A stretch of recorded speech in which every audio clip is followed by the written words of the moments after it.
Salut mes Saiyajins de l'espace, aujourd'hui j'analyse 3 athlètes en particulier, je te montre et ensuite on en parle, d'accord? Regarde bien. Des athlètes censés être naturels, ils viennent de la compétition Musclemania à Las Vegas.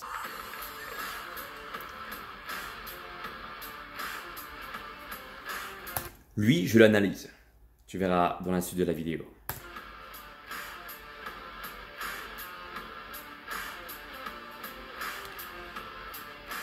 Encore une fois, je tiens à rappeler que, officiellement, ils sont censés être naturels, ok?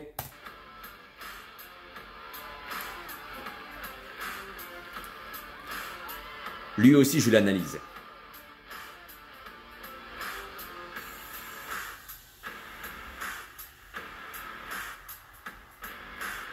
Ok? Les deux premiers, ils ont un point commun.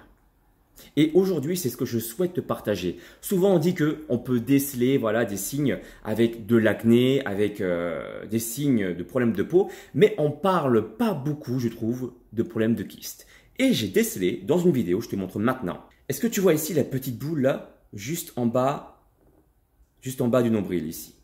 Eh bien, à première vue, on peut se dire, oui, c'est pas grand chose, un petit bouton ou un petit kyste. Eh bien, justement, je me suis renseigné sur ça. Et si je te parle de ça aujourd'hui, c'est pas pour rien. Tu imagines bien que j'ai fait un travail en amont. J'ai décelé ce même genre de kyste chez un autre athlète. J'ai cherché sur Internet, curieux que je suis, qu'est-ce que c'est qu'un kyste? Donc, je suis tombé sur cette définition. Regarde bien. Comme ça, tu comprends ma façon d'analyser et toi-même, si tu as un doute sur un athlète, tu pourras procéder plus ou moins de la même manière. Alors, un kyste, c'est quoi? Un nodule, c'est quoi? C'est une espèce de surface qui est assez rond et à la fois qui est dur. Donc, il est constitué d'une coque contenant un liquide plus ou moins visqueux comme du sébum. Et on le sait très bien, dès lors qu'on s'injecte par exemple de la testostérone, eh bien on augmente aussi nos chances de produire plus de sébum. Voilà donc la thèse de Pauline Bazin, qui est un docteur en pharmacie diplômé d'État, et qui a parlé justement de la production du sébum. Les stéroïdes vont engendrer une hypertrophie des glandes sébacées, surtout que moi, étant plus jeune, voilà, à l'époque, j'avais pas d'expérience, mais j'ai connu quelqu'un d'extrêmement musclé et d'extrêmement sec, et qui avait plein de mini-kystes au niveau du ventre. Alors, je dis pas qu'il était forcément dopé, mais quand même, voilà. Il était vachement musclé, vachement sec, un peu comme Phil Young. Et maintenant, avec le recul, avec l'expérience, je me pose des questions sur est-ce que cette personne était vraiment naturelle ou pas? Tu vois ce que je veux dire? Encore une fois, je rappelle que Musclemania, c'est une compétition qui est censée faire défiler des mecs naturels. Donc, je comprends encore une fois la complication, la difficulté de certains Saiyajins à ne plus savoir ce que c'est qu'un mec musclé au final, naturel. D'accord? J'espère sincèrement que cette vidéo sensibilisera les plus jeunes ou ceux qui souhaitent potentiellement se doper à ne pas le faire parce que les conséquences sont vraiment néfastes. D'accord? Là, je t'ai parlé de kyste, mais tu peux aussi avoir des problèmes d'acné, mais c'est vraiment dégueulasse. Je te montre une image choquante. Regarde bien. Regarde-moi ça, c'est vraiment dégueulasse. De l'acné conglobata sur le torse. Voilà. Ça encore. En bas de l'image, tu vois que le mec, il a commencé à se soigner. Donc, l'acné commence à disparaître un peu plus. Mais tu vois comment c'est dégueulasse. Franchement, tu te dopes pour avoir ce physique-là. Mais qui voudra de toi comme ça? Sincèrement. Je voudrais pas être méchant, mais c'est la réalité. On se dope pour devenir plus fort. Mais si à la base, c'est pour devenir encore plus faible qu'au début, ça sert à quoi? Et d'être blessé. Pose-toi bien cette question. Pourquoi est-ce que tu fais du sport? Je l'ai déjà dit dans ma précédente vidéo, mais je pense que c'est important de le redire. D'accord?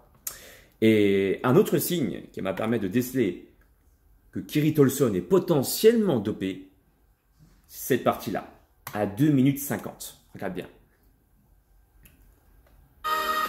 Voilà. Donc, là, je pense qu'on le voit même très bien. Il a des fesses striées. On les voit. Un peu comme un titan, tu vois. Lequel, je sais pas, à toi de me dire dans la barre des commentaires, mais on voit qu'il est strié et qu'en même temps, le mec, il a des pecs quand même, voilà, à la Vegeta. Regarde, on le voit bien.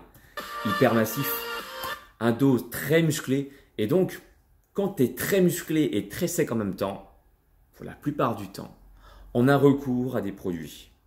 Ok? Voilà. J'espère que cette vidéo t'aura sensibilisé. Encore une fois, le but, c'est pas de pointer du doigt les gens qui sont dopés, mais que tu puisses te rendre compte par toi-même. Comment moi, j'analyse pour que toi-même, tu puisses raisonner de plus ou moins de la même manière et éviter de tomber de haut, d'accord? Parce que très souvent, quand on n'arrive pas à avoir le même physique que ses idoles, qu'est-ce qui se passe? Soit, premier cas de figure, on abandonne.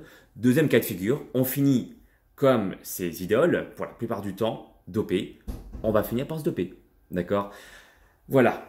Je t'ai expliqué déjà aussi les conséquences néfastes dans la première vidéo, problème d'acné, tout ça c'est rien, mais le plus grave c'est quand même la mort. Et c'est pas anodin tout ça. Si tu veux être musclé, être fonctionnel, ne pas avoir des boutons, être beau, souple, je propose des programmes sportifs et alimentaires de 3 mois. Tout est indiqué sur mon site alexlevent.com. Si tu veux que je fasse une analyse de quelqu'un en particulier, fais-le moi savoir dans la barre des commentaires.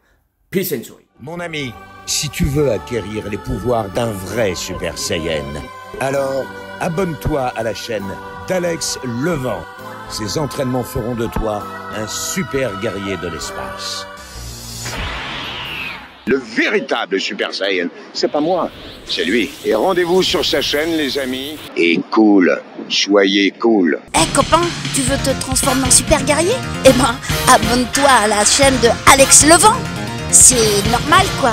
Et alors là, tu seras un Super Saiyan.